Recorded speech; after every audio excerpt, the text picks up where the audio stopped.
I want you to picture something for a second. You're driving down the highway. Maybe it's a long haul. You've got your coffee. Yep. And you look in the rearview mirror or over in the slow lane, and you see this massive convoy. Oh, yeah. We're talking brand new cabs, shiny chrome, matching trailers, big bold logos just plastered on the side, 50, maybe 100 trucks. It's impressive. It is. When you see that, what's the very first thing that pops into your head? Instinctively. You think power. You think that company is absolute crushing it. I mean, that looks like success. That looks like money. Exactly. It's the visual definition of making it in the logistics game. You see that scale and you just assume dominance. You assume profitability. Right. But today, we are going to take a bit of a sledgehammer to that assumption. We're doing a deep dive into an article from Greystride. Okay. It's titled Fleet Efficiency versus Fleet Size: Why More Trucks Don't Always Mean More Profit. And the source material today suggests that what looks like success on the highway might actually be a dangerous illusion on the balance sheet. It's such a classic case of optics versus economics. And frankly, it's a trap that so many business owners fall into. I can see that. And this article, it specifically focuses on the South African trucking industry, which, if you know anything about it, is an incredibly tough, high-pressure environment. But the principles here, They apply everywhere. they are universal. Whether you're running trucks in Johannesburg, delivery vans in London, or even just, managing an asset-heavy tech business, the math of asset utilization does not change. And that is our mission for this deep dive. We are going to debunk that myth that growth equals success. We're going to explore why adding more assets can actually shrink your margins and just strangle your cash flow if the foundation isn't right. The core thesis here is, it's really provocative. Greystride argues that fleet size is actually a terrible indicator of business performance. It's a terrible one. Yeah. The real key isn't how many trucks you have. It's how efficiently each one of those trucks operates. Okay, so let's start with that big concept they introduced right off the bat, the growth paradox. Because in the business world, growth is usually the answer, right? Revenue's down, grow. Grow. Competitors catching up. Grow. Exactly. But the source calls this a paradox, so why is expansion so dangerous? Because growth acts like a magnifying glass. That is the metaphor you need to just keep in your head. Okay. If you have a small fleet, let's say 5 trucks, and you have some inefficiencies, you can survive. Sure. Maybe your maintenance schedule is a bit reactive. Maybe you don't track fuel down to the liter. Your driver scheduling is a bit loose. You can manage that. You can hustle through it because the scale of the loss is small. Right. You can personally put out the fires. You know the drivers. You can see the trucks in the yard. Exactly. You can compensate for a lack of system with your own personal effort. But what happens when you scale that up to 50 trucks without fixing those underlying issues? Oh, boy. You haven't just scaled your revenue. You have scaled your inefficiency. You've scaled the chaos. So instead of 5 leaky buckets, you now have 50 leaky buckets. And the water is pouring out way faster than you can refill it.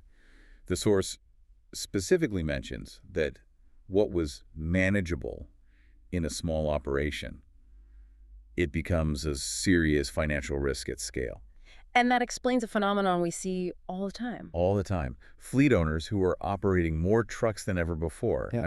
Record-breaking revenue numbers, and yet they feel more financial strain. More strain than when they were smaller. More than when they were half the size. It's unbelievable. That is wild to think about. You're working harder, you have more assets, more clients, but you're actually closer to going bust. It's that magnifying glass effect. It turns these tiny little cracks in the foundation into massive structural failures. It's not a lack of ambition that kills these companies. It's a lack of efficiency before the expansion. They tried to outrun their own problems with growth. And it never, ever works. Okay, let's get into the mechanics of why this happens. The source talks about something called fixed risk exposure. This sounds like the stuff that keeps CFOs up at night. Can we break down what that actually means? We can. Because I think people confuse fixed costs with just, general overhead. It's deeper than that. It's much deeper. Fixed risk exposure, it refers to this whole bundle of financial commitments you sign up for the moment you acquire a heavy asset. Okay. You aren't just buying a truck. You're signing a contract with reality. Right. These are costs that exist, whether that truck is moving and making you money or sitting in the yard collecting dust. So the truck doesn't care if business is slow. The costs are relentless. Absolutely relentless. And the article lists them out. It's a sobering list. First, you have your finance or lease obligations. The bank wants their check on the first of the month, period. They don't care about your clients. They don't care if your client hasn't paid you yet. Then you have insurance and licensing. Those are totally non-negotiable. Then, and this is a big one, driver costs. Right, because if you want to keep good drivers, you have to pay them regardless of whether there's a load that day. You can't just send them home unpaid and expect them to be there tomorrow. Precisely. Then you have maintenance, tire expenses, compliance costs, admin overhead. It all accumulates so rapidly. And this is where the trouble starts. And this is where the cash flow crunch comes in, which the source highlights so vividly. In the logistics industry, specifically in that South African market they analyze, payment terms can be brutal. I've heard that. You might do the work in January, burn the diesel in January, pay the driver in January, but the client pays you in March. So the money going out is immediate, but the money coming in is on a 60-day delay. Exactly. And if you have a massive fleet, that burn rate, the cash leaving the business every single month, is enormous. So if your utilization drops by even a small percentage, or if a major client pays 30 days late, you are suddenly bleeding cash. At a rate that a smaller company could maybe handle. A rate a smaller company wouldn't even feel, maybe. But for you, it's a crisis. A smaller fleet has lower fixed costs, so they can weather a storm better. They just have less exposure. So the article is saying cash flow pressure just skyrockets in growing fleets that don't have that operational discipline. It's not the size that kills you. It's the mismatch between your fixed obligations and your variable income. This brings us to the central theme of this whole deep dive, efficiency. And I feel like efficiency is one of those corporate buzzwords that gets thrown around until it loses all meaning. Like synergy or disruption. Yeah, exactly. But the source seems to be using it in a very specific, very deliberate way here. They are. The expert perspective in the source argues that fleet efficiency isn't just operational jargon. It is a financial discipline. It's not about mechanics, it's about money. I like that distinction. So what does an efficient fleet actually look like? The source outlines what they call the 5 pillars of efficiency. Let's walk through these. I think this is the checklist listeners should be measuring themselves against. Let's do it.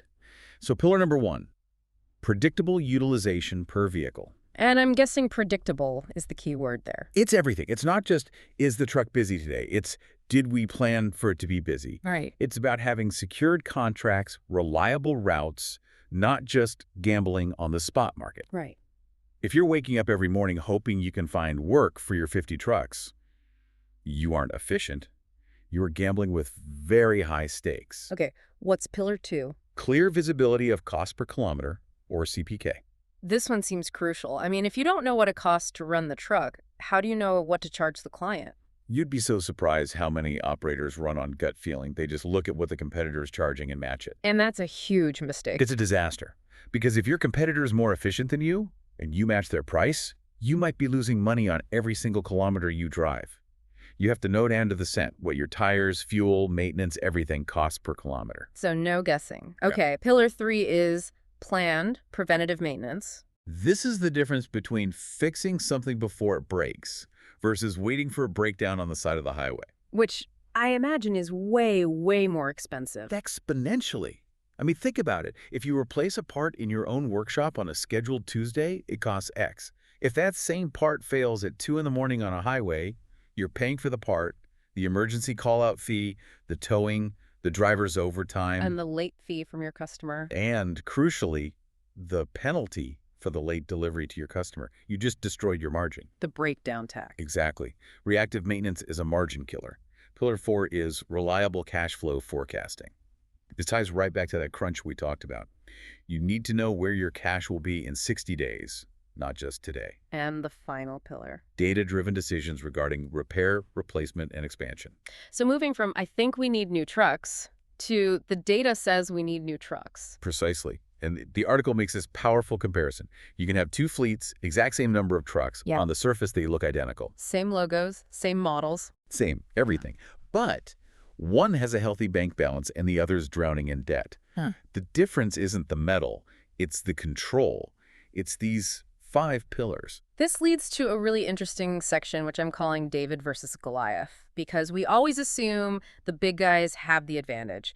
Economy of scale, right? They can buy tires cheaper, they have more clout. Sure. But the source suggests that smaller to mid-size fleets often outperform the big ones financially.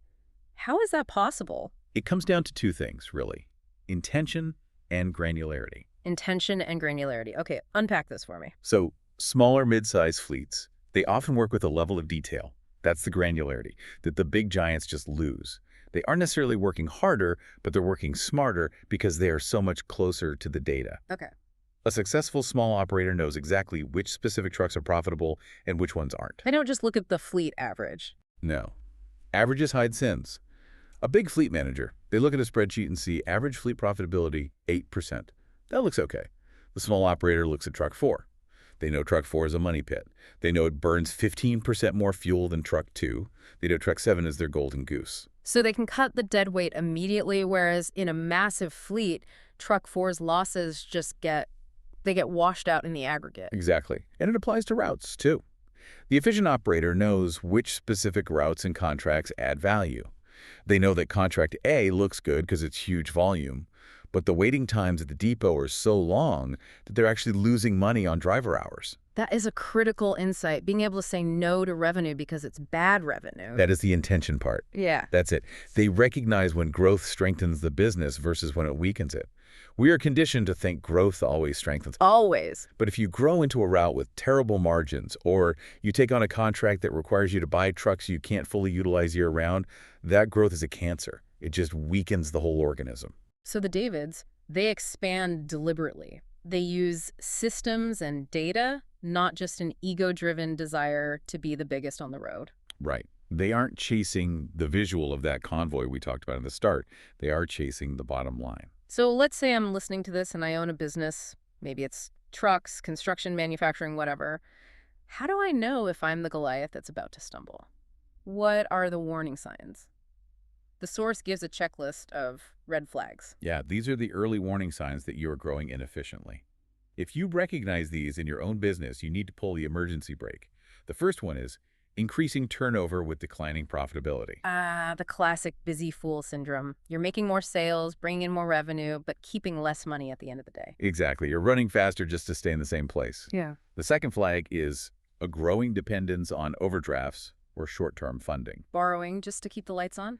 or using short-term expensive debt to finance long-term assets or plug those cash flow holes. It's a death spiral. If you need the overdraft to pay for diesel because the client hasn't paid yet, you are in the danger zone.